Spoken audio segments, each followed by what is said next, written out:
भानगढ़ किला 1613 में माधो सिंह ने इसका निर्माण करवाया था। अलवर के सरिस्का बाग परियोजना क्षेत्र में स्थित ये किला भारत के सबसे डरावने किलों में गिना जाता है। यहाँ के लोगों के विश्वास और धारणाओं के अनुसार यहाँ कई असाधारण घटनाएं घटित होती हैं। किसी प्रेतात्मा का छाया होने के कारण ये किला इंसानों से पूरी तरह उजड़ कर वीरान हो गया।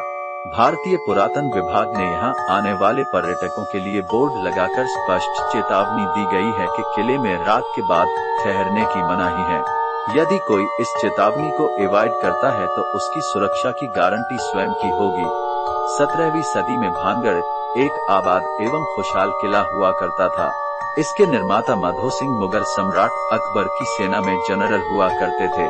विशाल आकार में निर्मित इस किले में तकरीबन 10,000 लोग रहा करते थे।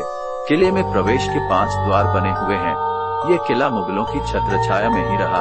किला बनने के 3 सदी तक यहाँ सब कुछ सामान्य था। भगवंत दास के छोटे बेटे बंबर किले में रहने लगे। इसके बाद ये माधो सिंह के हाथ में आ गया। माधो सिंह के बाद इसके वंशजों ने किले पर शासन किया। 1722 में इसी वंश के हरि सिंह उत्तराधिकारी बने। इनके 2 बेटे थे। ये मुगल काल था तथा दिल्ली की सत्ता औरंगजेब के हाथ में थी। धर्म परिवर्तन उसका पहला काम था। उसने हरि सिंह के दोनों बेटों को इस्लाम धर्म स्वीकार करवाकर उन्हें मोहम्मद कुलीज एवं मोहम्मद दहलीज का नाम देकर भानगढ़ का किला उन्हें सौंप दिया। उसी समय आमेर के महाराजा सवाई जय सिंह ने उनकी हत्या कर किला वापस माधो सिंह के पुत्रों को सुपर्द कर दिया था। भानगढ़ किले की कहानी भानगढ़ के बुधा किला बनने के पीछे राजकुमारी रत्नावती और तांत्रिक सिंधु सेवरा की कहानी बताई जाती है। ऐसा कहा जाता है कि रत्नावती उस समय की अप्रतिम सुंदरी थी। राज्य में उसके समान कोई सुंदर लड़की नहीं थे। हर कोई उसके रूप से मोहित हो जाता था। कई बड़े राजघरानों के राजकुमार उससे विवाह करने को ललायत रहते थे।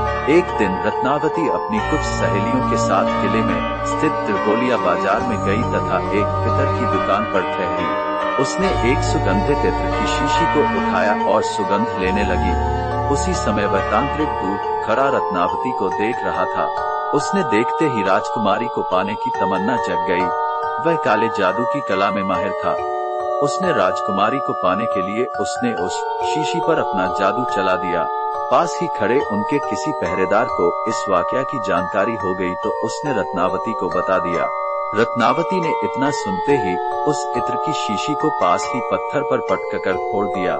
राजकुमारी ने जिस पत्थर से शीशी को तोड़ा था वह पत्थर लुढ़कर उस तांत्रिक का पीछा करने लगा और कुछ ही दूरी पर उस तांत्रिक पर पत्थर गिरने से उसकी मृत्यु हो गई।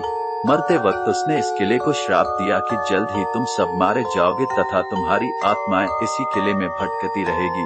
इस घटना के कुछ दिन बाद ही अजगर और भानगढ़ के बीच ये भयंकर युद्ध हुआ। इस युद्ध में किले में रहने वाले समस्त लोग मारे गए, जिनमें राजकुमारी रत्नावती भी थी। अपने श्राप के मुताबिक ऐसा माना जाता है वो मरने वाली समस्त आत्माएं रूह बनकर आज भी किले में भटकती है। इसी कारण यहाँ रहस्यमय घटनाएं घटित होती हैं। मान्यता है कि शाम के समय से ही यहाँ पर भूतों का आगमन होना प्रारंभ हो जाता है और सुबह होने तक भूत रहते हैं। यहाँ का चौकीदार भी किले से तकरीबन 1 किलोमीटर की दूरी पर रहता है।